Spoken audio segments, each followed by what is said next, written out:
Hello all, welcome to my channel Fundamentals of Civil Services Exam. I hope you have been following my videos regularly. Today we will be discussing about international relations and foreign policy. Before diving into the topic, let me define international relations and foreign policy. As far as international relations are concerned, it is the relationship between and among the countries is called as international relationship. You may have a question. What is the need for international relations? As we know that we are living in a globalized world. That means all the countries are connected with each other in terms of economy, polity and culture. Moreover, no country is self-sufficient in terms of resources. Therefore, it is inevitable for every country to form relations with another countries. As a result, the international relations has assumed a greater significance in the present global scenario. As far as foreign policy is concerned, it represents the interests, ideas and objectives of a particular country towards the global world. That means, simply, foreign policy promotes the interests of a country in the external world.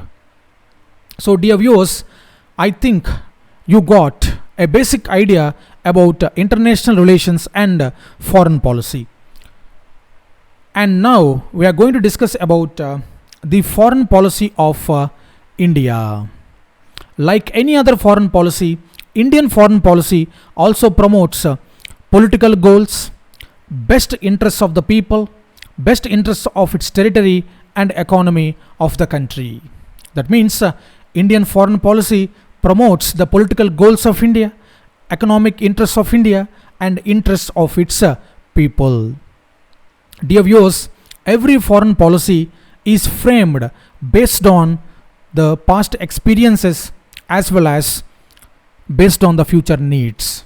So, it is very important to understand the evolution of foreign policy in order to get a basic understanding on the past experiences of India. Now, we are going to discuss about the evolution of India's foreign policy in order to understand the past experiences of India. So, dear viewers, we do know that India was ruled by colonial powers and Britishers ruled India for almost 200 plus years. During that period, India was exploited in many ways. For example, India's external relations, that means international relations, were totally guided by the Britishers. And of course, they suppressed the Indian economy and they looted the Indian wealth in different ways. And in 1947, after a great struggle by our national leaders, India got independence. And the making of foreign policy came under the control of the Indian government. And of course, it was a great challenge before the then Prime Minister Jawaharlal Nehru. And if you look at the scenario during at that time, the entire world was in turmoil because the Second World War ended in 1945. As a result, USA and USSR had emerged as a global powers. And there was an ideological conflict between these two global powers. That is, USA supported capitalism and USSR supported socialism.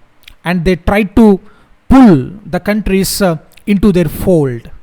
As a result, the entire world had been bifurcated into two blocks. And of course, India was forced to join in either of the blocks. So, the then scenarios were not conducive for the framing of India's foreign policy. Then you may have a question. Then how our then beloved Prime Minister Nehru ji framed the India's foreign policy?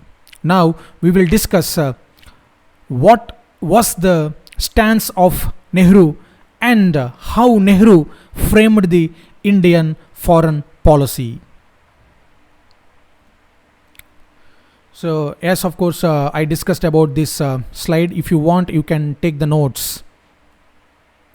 So, I told you every foreign policy depends on certain basic principles.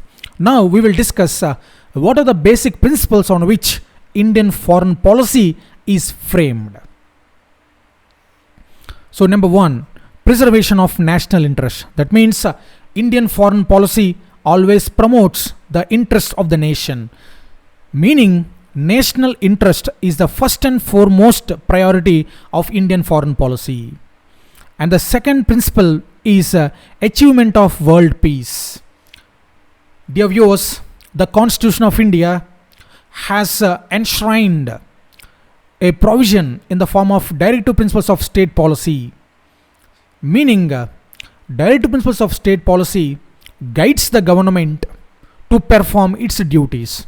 And of course, it has mentioned maintenance of or maintaining friendly relationship with other countries. So it is an obligation on the government side to maintain friendly relations and world peace. And next principle is disarmament.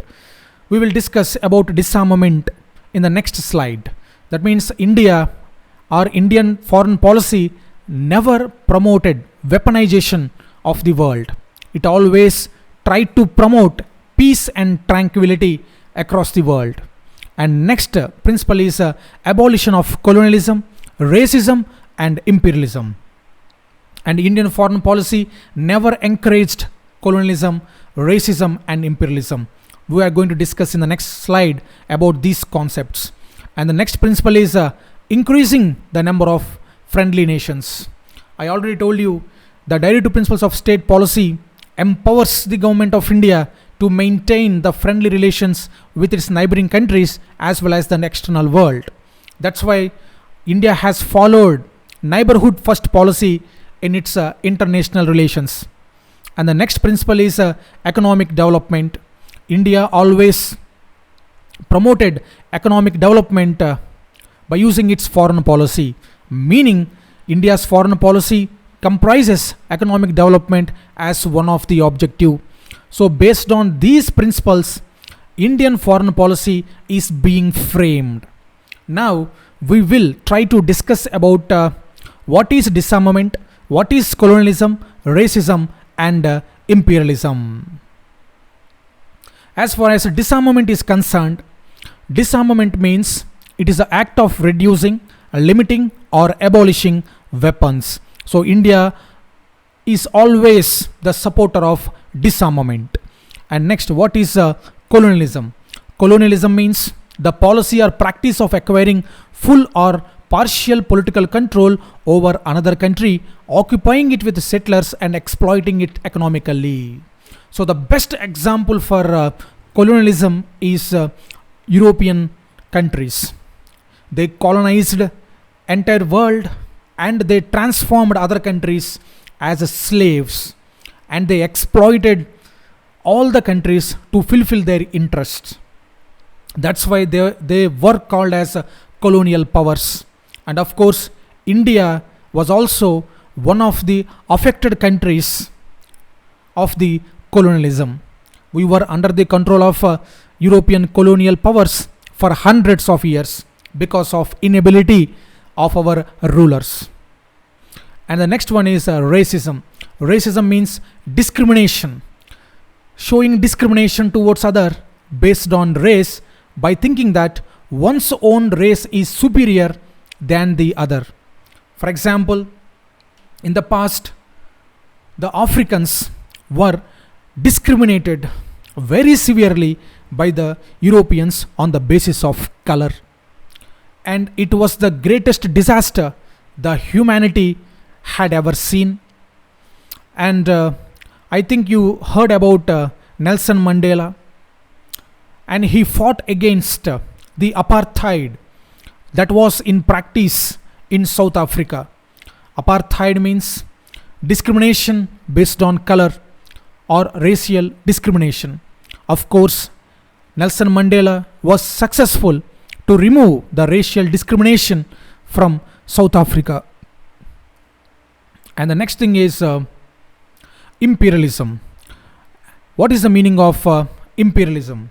Imperialism means The policy of extending a country's power and influence through colonization, use of military force, or other means. So, colonialism is the output of imperialism. So, imperialism means showing aggression towards other countries and occupying them and weakening them economically and politically. That's why Britishers were called as imperial country, and many European countries are called as imperial countries because they have promoted imperialism across the world. If you look at the world map, these were the countries. This is India. It was occupied by Britishers, and it was transformed as its colony, and Australia and some of the Southeast Asian countries and North American countries and African countries, and all these countries were made as colonies to the European powers in the past. That is the meaning of imperialism. And now we are going to discuss about the various policies or the various objectives of India's foreign policy. And we do know that Jawaharlal Nehru, the first Prime Minister of India, was the chief architect of India's foreign policy. He always promoted peace among the nations, and he always promoted peace as a main theme of Indian foreign policy. That's why he made Panchashil agreement with China, and mainly Panchashil means 5 principles. 5 principles of peace. As India is a peace-loving country, it made 5 principles of peace and tried to make an agreement with China and made China to follow the Panchashil agreement. As far as this Panchashil concerned, the 5 principles are mutual respect for each other's territorial integrity and sovereignty. That means the borders of all the countries should be respected, and one country should not show aggression towards another country. And the next principle is mutual non-aggression. That means resolving the issues democratically through discussions instead of waging a war. That is the meaning of mutual non-aggression. And number 3, mutual non-interference in each other's internal matters. That means one country should not interfere in the internal matters of the another country. And next principle is equality and mutual benefit. That means the countries has to cooperate each other for a win-win situation. And fifth principle is a peaceful coexistence. So these 5 principles represents the core values of India, the heritage of India, and this is the talisman for entire world. And these principles are not only applicable for India, these are applicable for the entire world for the peaceful coexistence. And we do know that despite the agreement, India and China eventually fought a war in 1962 on border disputes. And China abridged the Panchashil agreement. It didn't follow the Panchashil agreement.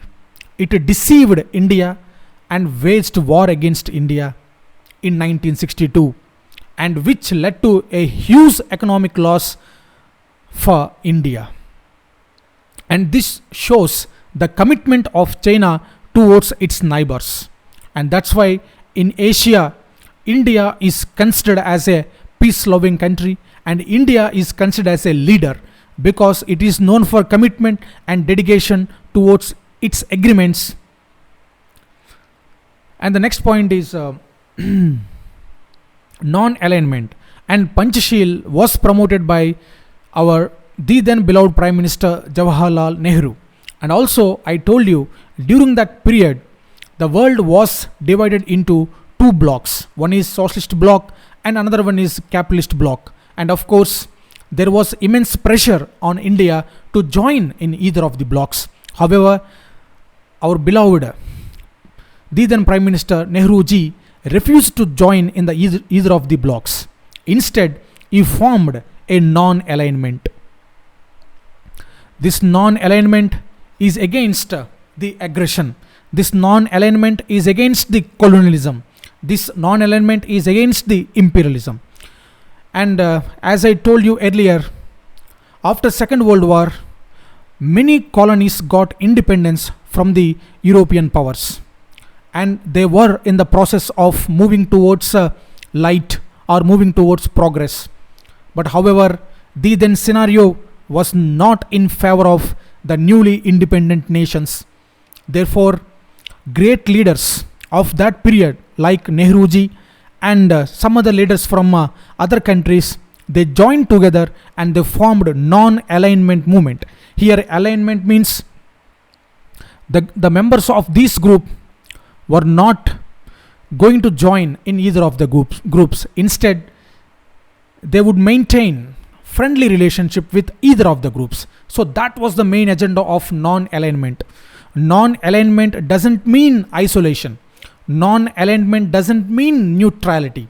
Non-alignment means maintaining friendly relations with either of the countries. That is the main agenda of non-alignment movement. And as a powerful advocate of decolonization of Asia and Africa, Nehru's India envisioned the NAM as an alternative to USA and Soviet Union blocs for newly emerging independent countries. I already told you. And this was the central idea of NAM, which several new nations decided to be a part of, as they did not want their country to become a theater for the Cold War. So Cold War was the outcome of ideological conflict between the then two great powers, Soviet Union and USA. And of course, the newly independent countries during that period, they didn't show any interest to join in either of the blocs because they focused their resources mainly on their development. And the word non-alignment was coined by V.K. Krishna Menon, and of course he was one of the member of the then cabinet. And non-alignment has been regarded as the most important feature of the India's foreign policy. Yes, of course, Panchashil as well, the most important feature of the India's foreign policy. And the next thing is non-alignment aimed to maintain national independence in foreign affairs by not joining any military alliance formed by USA or Soviet Union. We discussed this. And non-alignment was neither neutrality nor non-involvement or isolationism. I already told you. Non-alignment doesn't mean a neutral stance, doesn't mean a complete isolation. Non-alignment means maintaining a friendly relations with either of the countries.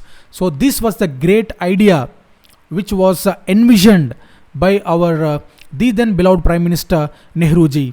Of course, he was the forerunner and he was at the forefront in the promotion of non-alignment movement across the globe.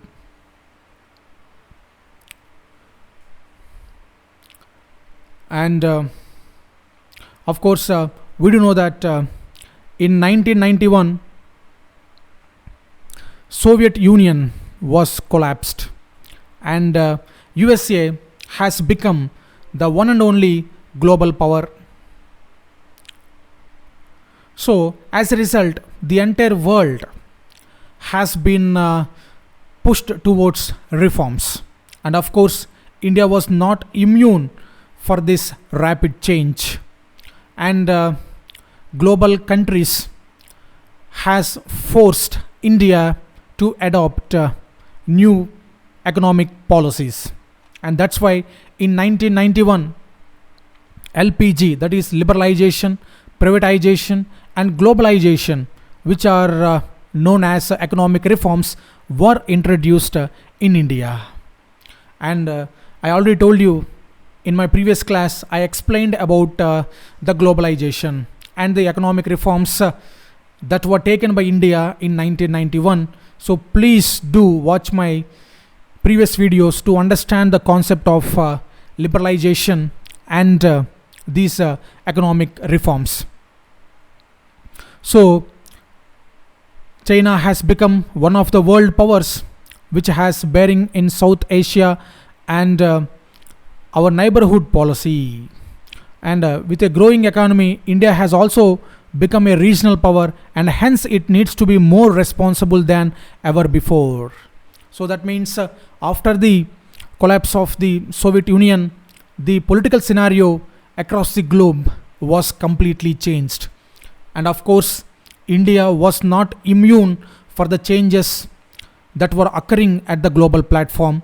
So India has to adopt new things or new objectives into its foreign policy. So these changes require India to fine tune its foreign policy to protect its interests and improve ties with its neighbors. So therefore it made relations with BRICS, G20 and SCO, Shanghai Cooperation and MTCR, etc.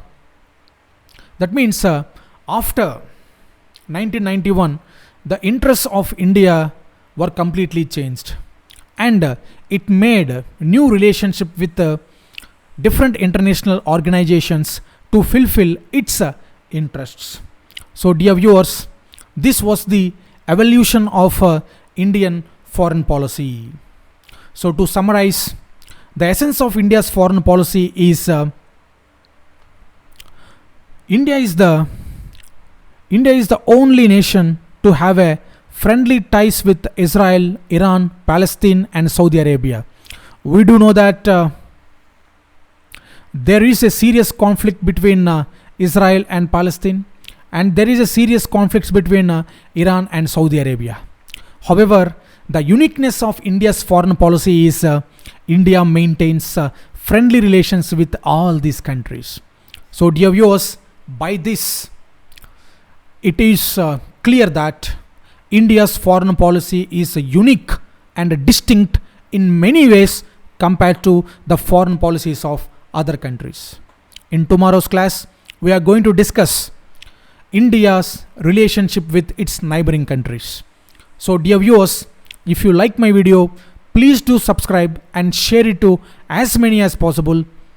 Thank you very much.